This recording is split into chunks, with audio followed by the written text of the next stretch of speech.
বিষ্ণুনবীর আরেকটা অভ্যাস ছিল, বাসি খাবার খেতেন না, জানেন? বাসি খেতেন না, অল্প খেতেন, কিন্তু যেটা খেতেন ভালোটা খেতেন। অল্প খেতেন কিন্তু যেটা খেতেন ভালো খেতেন। মধু খেতে পছন্দ করতেন, কিন্তু মধুর মধ্যে দুর্গন্ধওয়ালা একটা মধু আছে না, মাগাফির, বুখারীতে লম্বা ঘটনা, ওইদিকে যাব না। এই মাগাফিরের মধু উনি খেতে চাইতেন না। ভালো সুগন্ধিওয়ালা মধু তিনি বিশ্বনবী খেতে পছন্দ করতেন। বিশ্বনবীর খাবারের তালিকায় সবচেয়ে পছন্দনীয় তালিকায় ছিল এই মধু। মধু খেতেন, দুধ খেতেন, খেজুর খেতেন, জব খেতেন, বার্লি খেতেন, ছাগলের বাজুর মাংস খেতে পছন্দ করতেন, সিনার মাংস। সুবহানাল্লাহ কইবেন না? What a choice! কি চয়েস ছিল বিশ্বনবী! বাজুর মাংস খেতেন।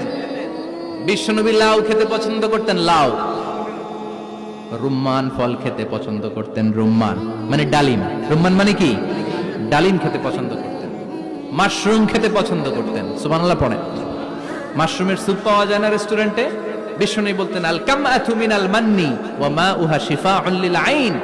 এই কামআহ মানে মাশরুম, ব্যাঙের ছাতা, এটা হলো মান্না সালোয়ার মতো দামি খাবার। আর এই মাশরুমের স্যুপ চোখের জন্য মহৌষধ। যাদের রাত কানা দিন কানা আছে, মাশরুমের স্যুপ খান, চোখ ভালো করে দিবে কে? এজন্য বিশ্বনবী যেগুলো খেত এগুলো খাওয়ার দরকার আছে না নাই? বিশ্বনবীর যে সুন্দর চরিত্র ছিল, আচরণ ছিল, এগুলো পালনের দরকার আছে না নাই? তাহলে বিশ্বনবীর তিনটা কথা বলবো বলেছিলাম। প্রথম কথা ছিল দেখতে কেমন ছিল। অনেক কথা এত বলা যাবে না, সংক্ষেপে বললাম যে বিশ্বনবীর আচরণ কেমন ছিল। এখন শুনবো, শেষ কথা বলে যাই, বিশ্বনবীর ইন্টেলেকচুয়াল পাওয়ার কেমন ছিল, ওনার বুদ্ধিমত্তা কেমন ছিল। Our beloved prophet Muhammad, the last messenger, was a very good mediator. বিশ্বনবী ভালো মিডিয়েটর ছিলেন। বিশ্বনবী ভালো মধ্যস্থতাকারী ছিলেন। ঝগড়া লাগলে মিলাই দিতে পারতেন চমৎকার। সুবহানাল্লাহ। বাড়িতে যায়া জিমায় পড়ছেন? কষ্ট হচ্ছে?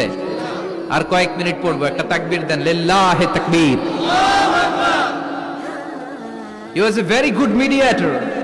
মধ্যস্থতাকারী ব্যক্তিত্ব ছিলেন। স্বামী স্ত্রীর মধ্যে ঝগড়া লাগলে মিলায়া দিতেন, বন্ধু বন্ধু ঝগড়া মিলায়া দিতেন, সমাজে সমাজে মারামারি মিলায়া দিতেন। মক্কা থেকে মদিনায় যখন গেলেন, মদিনায় 120 বছরের একটা যুদ্ধ চলছিল, কেউ যুদ্ধটা থামাতে পারে না। বিশ্বনবী 7 দিনের ব্যবধানে যুদ্ধ থামিয়ে দিলে। Intellectual capacity, very good mediator.